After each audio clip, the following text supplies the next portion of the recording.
Jadi polisi saat ini mereka takut dilaporin ke propam. Kalau ngehentiin polisi kasus yang kita, mereka takut mereka takut dilaporin oleh yang sebelah. Selama benar Pak, nih kepada seluruh polisi di Indonesia, selama benar lakuin yang benar, jangan takut. Kok ngelakuin yang benar takut sih? Gitu. Bu, Ya. terkait unit yang seharusnya sudah dimiliki oleh klien itu seperti apa upaya hukum selanjutnya, Bu? Apakah sudah ada perintah eksekusi dari Mahkamah Agung atau bagaimana? Nah ini seru Pak, pertanyaan Bapak bagus sekali. Karena ternyata Pak, yang menyalahgunakan wewenang itu bukan cuma oknum kepolisian Pak. Ini nanti saya akan jelaskan di minggu depan. Jadi Bapak, Ibu harap datang lagi ya minggu depan ya. Ini lebih seru karena saya akan ungkap kejahatan-kejahatan yang terjadi kepada Dr. Itu Farida yang diduga dilakukan oleh oknum kepolisian. Ini sangat licik sekali, sangat kental sekali. Cuman saya tidak akan bicara hari ini.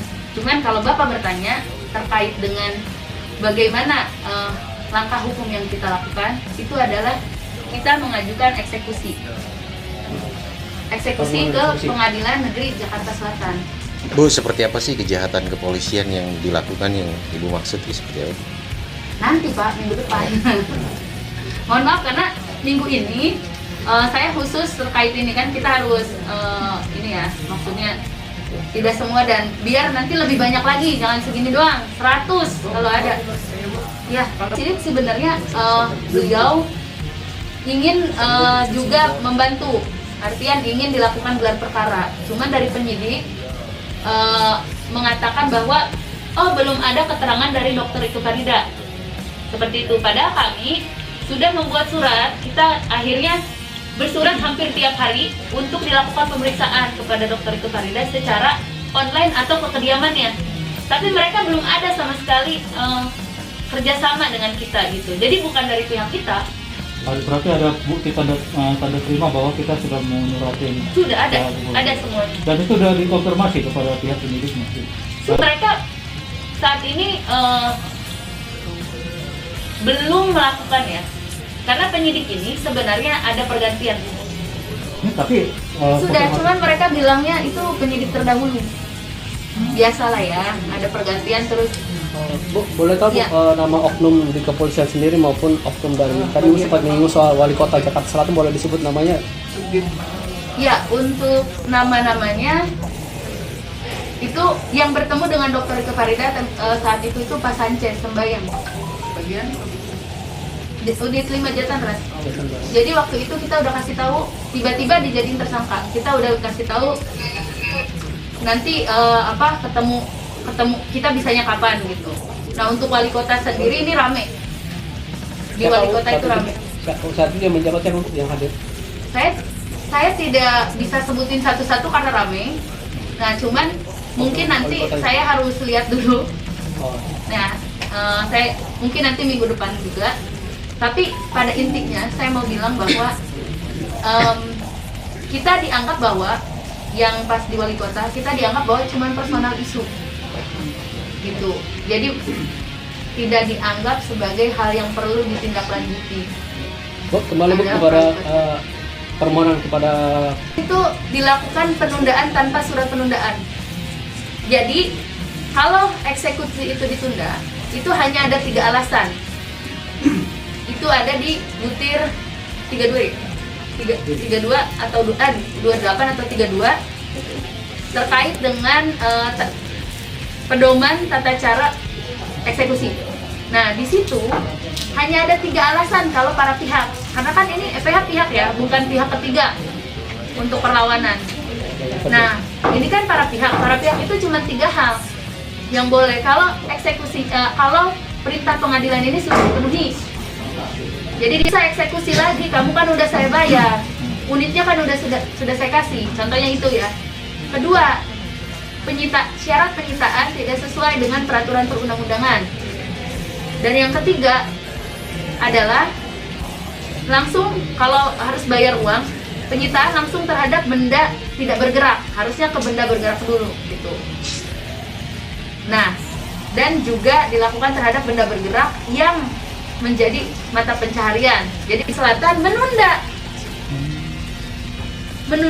kita eksekusi dengan alasan bahwa ada perlawanan. Padahal perlawanan itu nggak menunda. Jangankan perlawanan, ada PK aja tidak menunda eksekusi. Jadi kita bingung. Dan ketika dilakukan penundaan, harusnya ada di situ penetapan penundaan kita eksekusi. Ini tidak ada juga penetapan, karena kan harus jelas kenapa ditunda dan lain-lain gitu.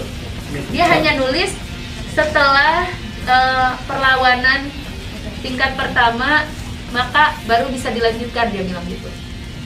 Tapi sampai dengan sekarang tidak dilanjutkan. Jadi kita nanya ke KPN Jakarta Selatan, coba Bapak tanya deh kenapa ke KPN Jakarta Selatan. Coba bareng-bareng semua nih, tanyain, saya minta tolong. Tanyain Pak KPN, kenapa nggak dilakukan sita eksekusi? Tanyain ya, kalau bisa 100 orang. Kalau bisa kita 100 orang. Ini terkait dari Dokter Farida yang dijadikan tersangka itu dikenakan pasal apa? Tentang sumpah palsu. Padahal beliau nggak pernah sumpah. Gimana sumpah palsu? Saya nanya, gimana dituduh sumpah palsu kalau nggak pernah sumpah? Nggak pernah ngasih kuasa untuk sumpah. Karena yang bersumpah itu adalah, saya nggak bicara materi ya. Kalau materi memang tidak ada kebohongan, ya.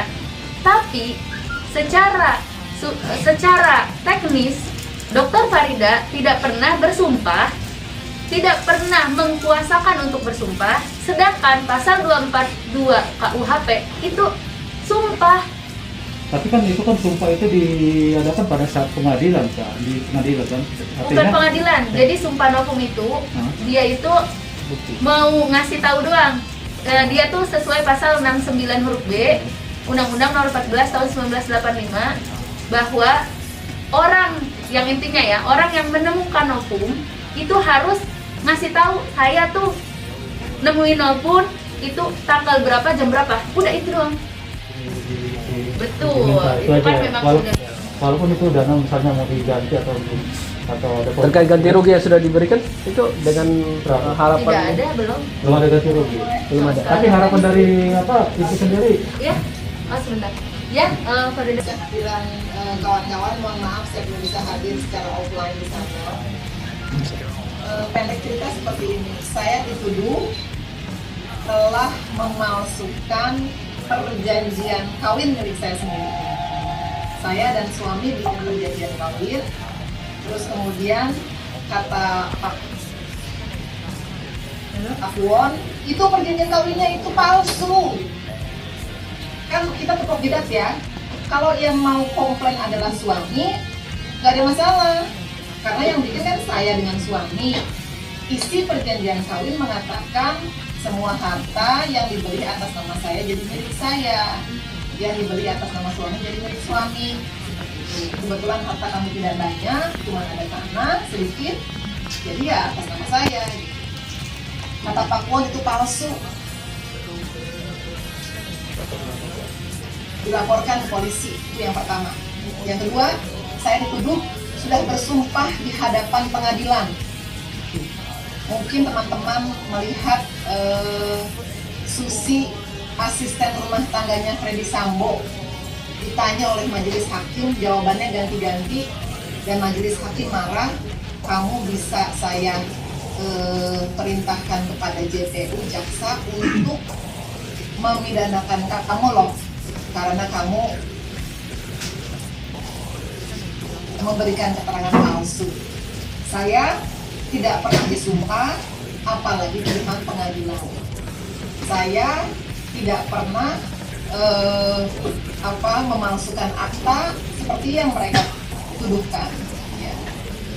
Kemudian itu yang pertama. Yang kedua adalah di dalam seluruh rangkaian ini tidak ada satupun yang memalsukan akta ataupun bersumpah palsu, termasuk kuasa hukum saya.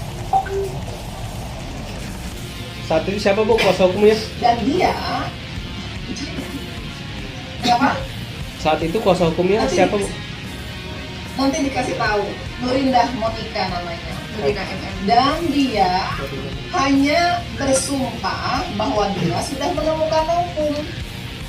Setelah dia serahkan permohonan, ini katakanlah nih ya, ini adalah permohonan PK. Dokumen ini kemudian dikirimkan kepada Pak Won, dibaca oleh Pak Won beramai-ramai oleh direksi, mungkin oleh kuasa hukum. Terus dibaca, oh iya, mereka disuruh menjawab. Terus kemudian mereka menjawab, ini jawabannya mereka nih, ini jawabannya mereka. Jadi dokumen dari saya, dokumennya dia, ini sama-sama kemudian dibaca lagi oleh majelis, oleh hakim, dibaca lagi oleh panitera, dicek bersama-sama oleh Pak Won. Ada tidak bukti-bukti yang lain, dan mereka tidak pernah mengatakan itu palsu, tapi mereka tidak ada keberatan apapun. Setelah dokumen dibawa ke Mahkamah Agung, oleh majelis diperiksa lagi. Ada nggak yang palsu? Ada nggak yang tidak perlu? Ternyata kata majelis, oh yang ini nggak perlu, yang ini aja satu yang perlu. Dan kemudian dikeluarkanlah putusan. Di dalam putusan, nih tertulis di dalam putusan, tertulis di situ bahwa PT EPH sebagai pengembang mencoba mengelabui. Artinya apa? Mencoba untuk mengelabui. Bukan mencoba, telah mengelabui pembelinya. Oleh karenanya diperintahkan untuk serahkan unit, serahkan kunci, lakukan PPJB, lakukan AJB. Kata majelis hakim di Mahkamah Agung. Tapi mereka tidak mau. Langkah-langkah investigasi dari tim Ibu sendiri untuk mengetahui apakah unit itu mungkin sudah dialih kepemilikan ataukah memang masih tetap atas nama Ibu? Jadi boleh saya tambahkan? Mereka mengatakan Tanggal 24 September ke sana 2021. Terus kita selalu diusir, tidak boleh lihat unit. Jadi kita tidak tahu, cuman ada beberapa yang bilang iya dari kepolisian, lagi-lagi kepolisian, jadi saya tidak tahu kebenarannya. Mereka bilang kami sudah ke sana kok, itu kayak udah lama nggak dipakai katanya, seperti itu. Nah, tapi giliran saya minta lagi pas di wali kota, dia bilang nggak boleh kalau saya gitu. Jadi kita kalau ditanya kita tahu atau enggak secara pasti gitu lihat, kita tidak tahu. Nah, cuman ya walaupun kosong kan kita tidak tahu ya kalau di atas kertasnya seperti apa sudah dijual lagi ke orang lain, kan bisa aja unit tidak digunakan tapi sudah ada penjualan, kita tidak tahu. Berarti pihak itu sendiri merasa dihalangi untuk melihat maupun menggunakan unit. Wah, benar-benar nggak boleh. Saya ke depan liftnya aja nggak boleh, Mas. Berarti cenderung Belgia Bu ya? Ya. Cenderung Belgia, istilah belaga gila. Oke, Dokter Farida, harapannya? harapan saya yang jelas, harapan saya adalah nomor satu, Pak Kapolri tolong kalau ada oknum diganti aja, kan Pak Kapolri sudah janji. Terus kemudian tingkatkan etos kerja dan tolong bela yang benar, tegakkan yang benar. Masa saya membeli, saya lunas, terus kemudian saya dituduh melakukan tindak pidana dan kemudian diaminin dan mereka bersikeras. Lalu kemudian mereka mengeluarkan DPO. Jangan main-main ini ya teman-teman, DPO ini. DPO ini adalah daftar pencarian orang. Alasannya cuma satu. Ketika orang tersebut dipanggil 3 kali atau lebih, tidak datang, dan pada saat yang sama tidak diketahui orang itu ada berada di mana. Saya tidak pernah dipanggil sebagai tersangka. Kenapa? Karena disetting surat diberikan kepada Pak RT, padahal mereka tahu saya tidak ada di Indonesia. Tahu dari mana? Karena mereka bersurat ke Dirjen Imigrasi, dapat suratnya dari Dirjen Imigrasi. Mereka tahu itu. Saya taunya dari mana? Mereka sampaikan itu ke pengacaranya. Kan saya juga sama seperti rekan Kamarudin, saya juga kan punya tim investigasi. Jadi saya tahu bahwa polisi sudah memiliki surat keterangan bahwa saya tidak ada di Indonesia. Pada saat saya dipanggil sebagai tersangka, saya itu tidak tahu, dan karena saya sudah ada di luar negeri. Berarti surat pemanggilan Terus tersebut kemudian tidak pernah saya diterima ya? dikeluarkan surat penang. Tidak, saya tidak pernah terima. Terus kemudian saya tidak pernah dipanggil. Oleh karenanya saya bilang tolong jadwalkan secara online dulu. Kalau tidak secara online, sekarang kan sudah ada di Reskrimum juga, di unit yang lain sudah dilakukan secara online, ada, saya tahu. Kawan-kawan saya juga lakukan itu. Itu Terus ibu kemudian kepada terakhir siapa, Bu? ketika mau tanda tangan baru orangnya datang langsung atau polisinya datang. Ibu sampaikan kepada siapa, Bu? Yang online. Dan Bu? ini diatur loh di dalam pasal 113 KUH hukum acara pidana. Jika terlapor atau tersangka yang dipanggil dia beri alasan yang patut dan wajar, ia tidak dapat datang, maka penyidik datang ke tempat kediaman.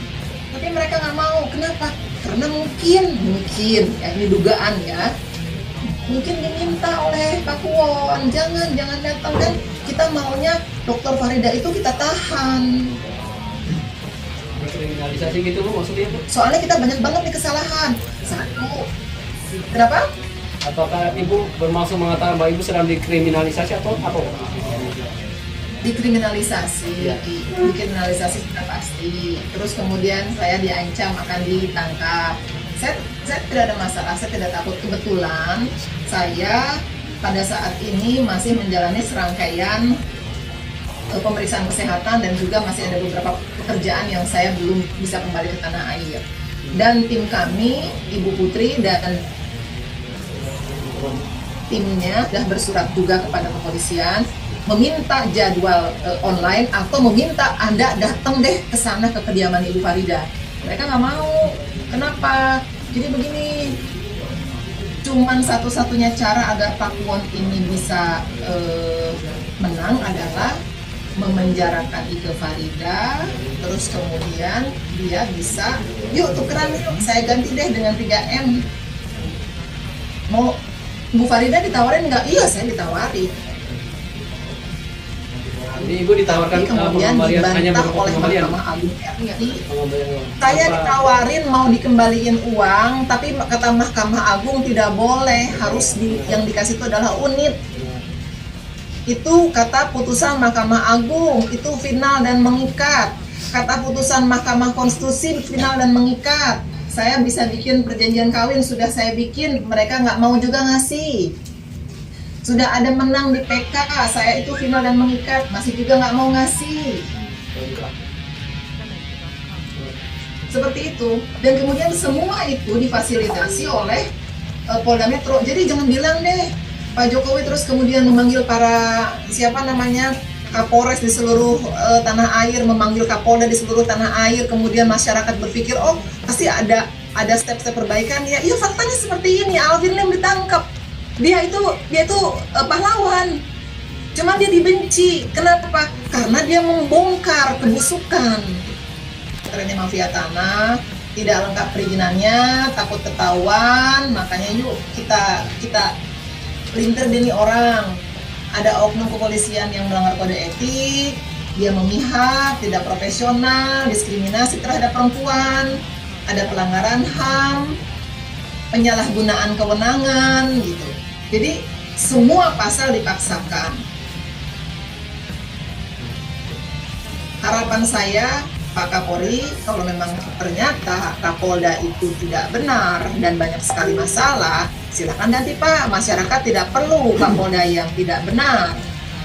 Kalau kepada kepolisian, silahkan. Itu PT EPH, Elit Prima Utama, dan Pak Kuwon Group secara terang benderang itu memberitahu kepada seluruh kepolisian dan seluruh masyarakat bahwa mereka tidak mau taat hukum. Dan dan kita nggak perlu pengembang yang nakal. Di situ di dalam keterangan yang diberikan oleh pihak pengembang, mereka mengaku bahwa Tower Avalon itu belum ada yang AJB. Saya sudah minta kepada kepolisian, kepada penyidik di kasus yang saya melaporkan.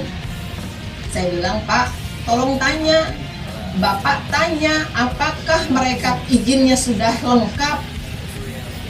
Bapak tanya apakah mereka sudah ada dari ratusan dan ribuan unit yang ada, beberapa tower di situ sudah ada yang AJB. Kasih lihat gitu. Itu harapan saya agar bukan saya saja, semua masyarakat punya hak bahwa ketika dia membayar 10% dia sudah bisa PPJB, dan ketika sudah 3 tahun misalnya sudah harus AJB. Ini banyak sekali mafia tanah yang bermasalah. Dikepung hak-haknya.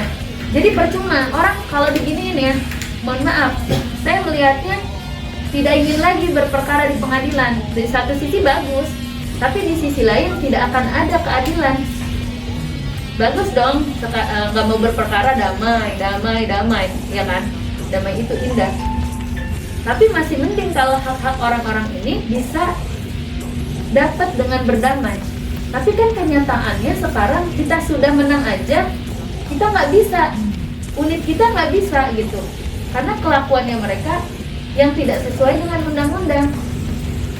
Bagaimana mungkin Bu, Pak, cuman mau ngambil hak kita, udah beli apartemen 10 tahun yang lalu, bagaimana mungkin yang menghadang sendiri kok kepolisian? Gimana mungkin gitu? Gimana mungkin saya sebagai lawyer, saya untuk keadilan klien saya dibilang kamu pra-peradilan aja, kamu salah. Kok polisi bilang salah? Itu hakim Pak, itu hakim Bu. Kami WNI, saya WNI, Dokter Farida WNI, sama, kita sama-sama WNI, boleh beli unit apartemen. Bahkan sudah ditawarkan bagaimana kalau atas nama adiknya. Adiknya juga WNI, tapi tidak diterima. Tapi laporan kita tentang penipuan dan juga penggelapan itu tidak digubris, akhirnya ditutup. Dan mereka bilang, oh itu sudah ada itikat baik kok, itu mengembalikan uang di Pengadilan Negeri Jakarta Timur sejumlah 3.050 juta. Mereka nggak berpikir bahwa pengembalian itu adalah kamuflase. Dari tahun 2012 kita bayar lunas, pengembalian tahun 2014. Ya, untuk perusahaan sebesar itu, uang segitu itu dia bisa dengan untung yang banyak loh.